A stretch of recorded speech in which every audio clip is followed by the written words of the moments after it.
What's up, my peoples? This is YaHuWaH's Life.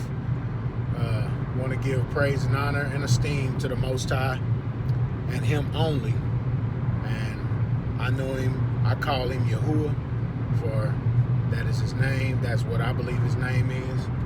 And like I said, I serve Him only. Had a thought, wanted to share it, while I'm out here on the road real quick.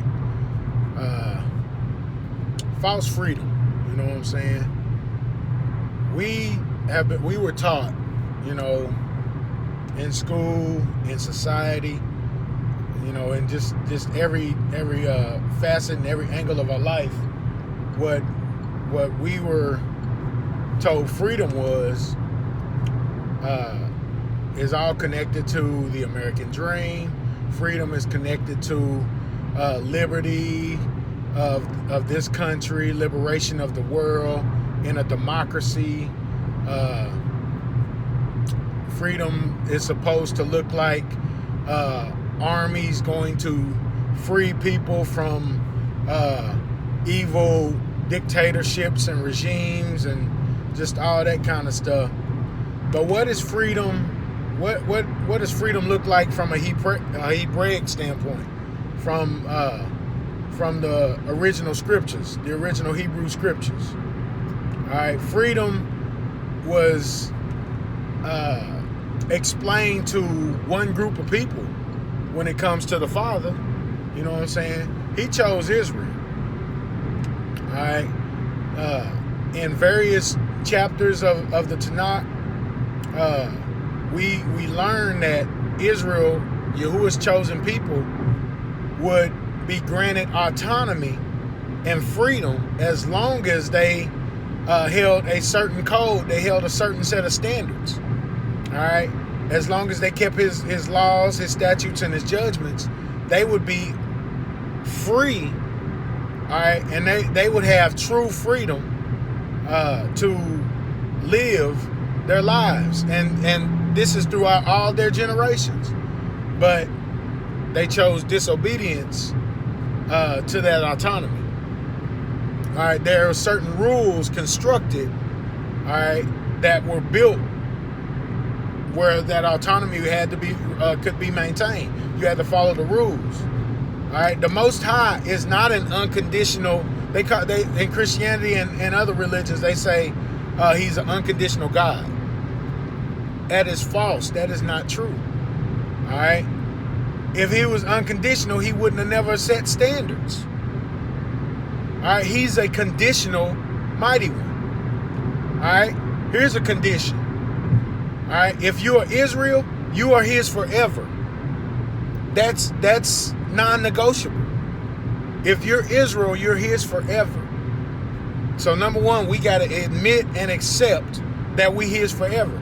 All right, He said Jacob and Israel is my servant and my chosen. Servant, if you look up the definition of servant in the Blue Letter Bible, it means slave.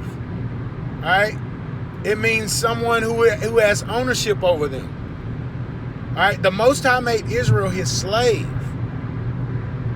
So there's false freedom in religion. All right.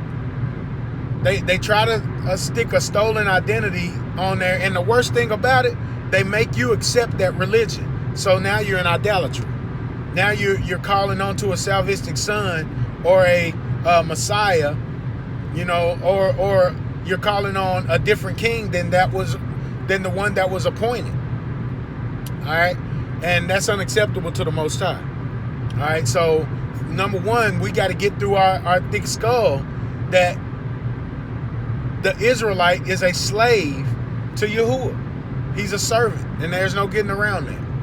All right. Another part of that false freedom, all right, is once you accept any of those religions that are not tied to the Most High, all right, they tell you they have rules and conditions in their religion, in those religions, on how to get the freedom. All right. But if you Israelite, you can't accept that stuff because you've already been bought and paid for.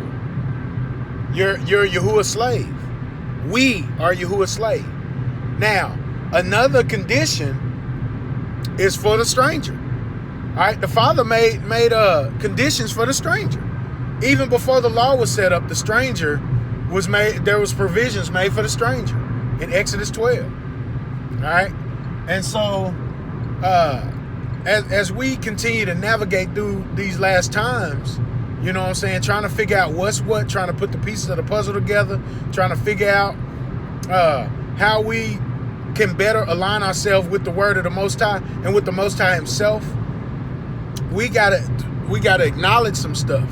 All right, the Israelite has to acknowledge who he is, and the stranger has to acknowledge how he, the only way he can become Israel, the only way he can become attached or linked up to the Father.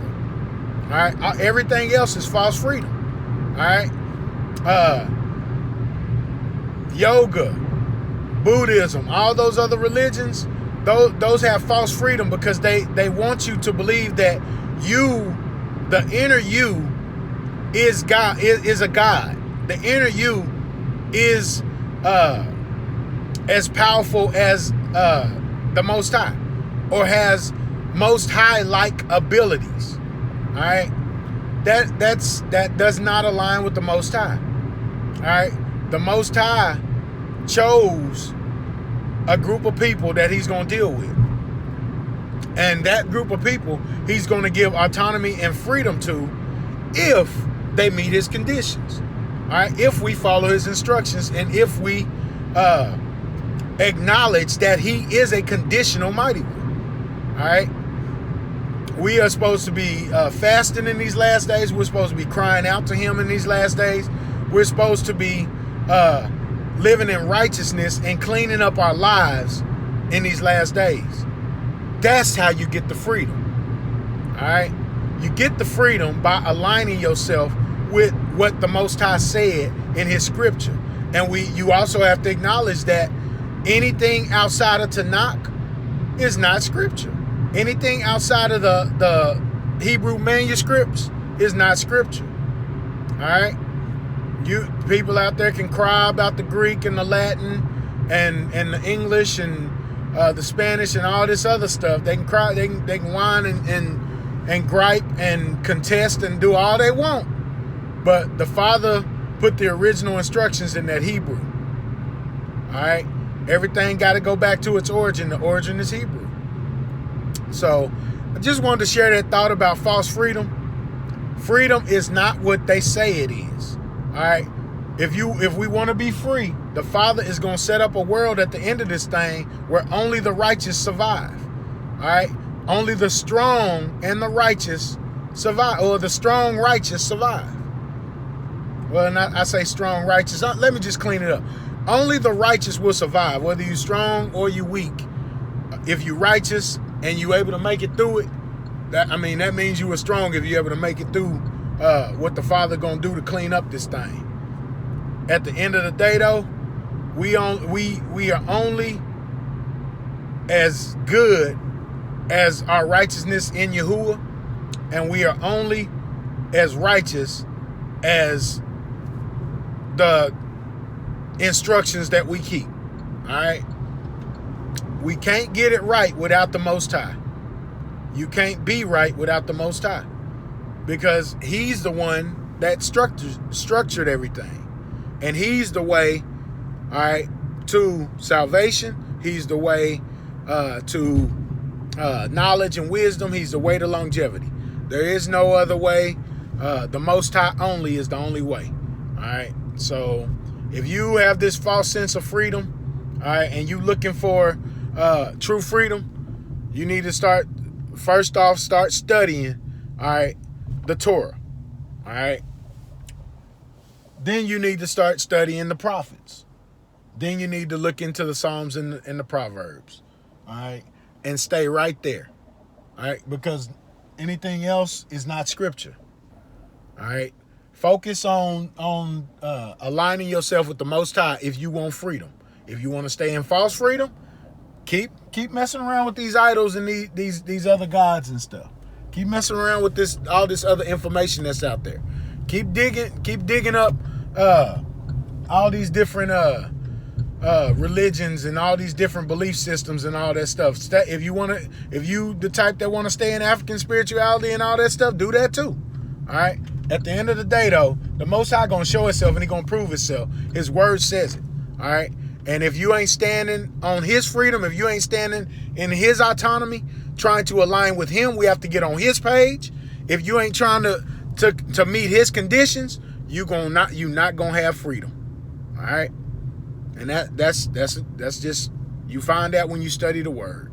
And the word is the truth, and the truth is the Hebrew scriptures. All right. That's my take on it. If you don't believe that, why are you even over here?